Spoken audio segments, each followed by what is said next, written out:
السلام علیکم ورحمۃ اللہ وبرکاتہ۔ آج کے سبق میں ہم سمجھیں گے تانیث کی تقدیری علامت کیا ہوتی ہے۔ یعنی جب ہم مؤنث کی تعریف پڑھتے ہیں، طلبہ اکرام مؤنث کی تعریف پڑھتے ہیں کہ وہ اسم جس میں تانیث کی لفظی یا تقدیری علامت پائی جائے اسے مؤنث کہتے ہیں۔ تو لفظی میں تو ہم سمجھ جاتے ہیں کہ لفظی علامتیں تین ہیں۔ تائے تانیث متحرک کا گولتا، تو اس کی مثال جیسے آپ سمجھ سکتے ہیں فاطمۃ قاریاتن، فاطمہ نام ہے اور قاریاتن پڑھنے والی، تو اس کے آخر میں گولتا ہے، تو اس سے ہم نے سمجھ لیا کہ یہ مؤنث ہے۔ اسی طرح الف مکسورہ کی مثال لے لیجئے، جیسے سلمہ صغرا، تو اس سے ہم نے سمجھ لیا یہ ظاہری علامت ہے تو یہ مؤنث ہے۔ اسی طرح الف ممدودہ ہے، یہ تین علامتیں ہیں، تو صحراء حمراء اس کی مثال دی جاتی ہے۔ تو یہ ظاہری تو تین مثال ہے، گولتا، الف مکسورہ، الف ممدودہ، کیونکہ یہ نظر آ رہی ہیں تو اس میں ہم نے پہچان لیا۔ لیکن کچھ الفاظ میں تانیث کی کوئی ظاہری علامت نہیں ہوتی، پھر بھی وہ مؤنث سمجھے جاتے ہیں۔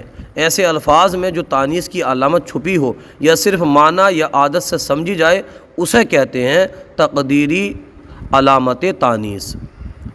یعنی الفاظ میں تانیث کی علامت چھپی ہوئی ظاہر نہیں ہے، صرف معنی یا عادت سے سمجھی جائے گی تو اسے ہی کہیں گے، کیا کہیں گے؟ تقدیری علامت تانیث۔ اب تعریف اس کی تقدیری علامت تانیث وہ ہوتی ہے جو لفظ میں ظاہری طور پر موجود نہ ہو لیکن معنی، عادت یا استعمال کے اعتبار سے وہ لفظ مؤنث سمجھا جائے۔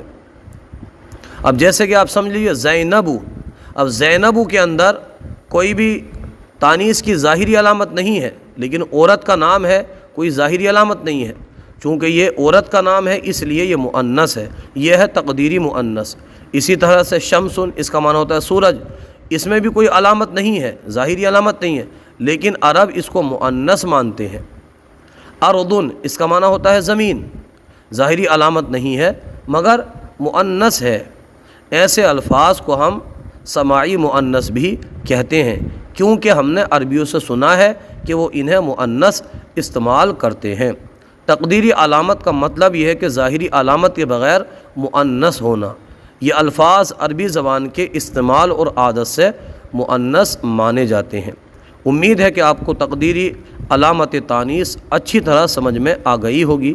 اگر آپ کو سبق پسند آیا ہو تو ویڈیو کو ضرور لائک کریں اور چینل کو سبسکرائب کرنا نہ بھولیں۔ جزاکم اللہ خیرہ۔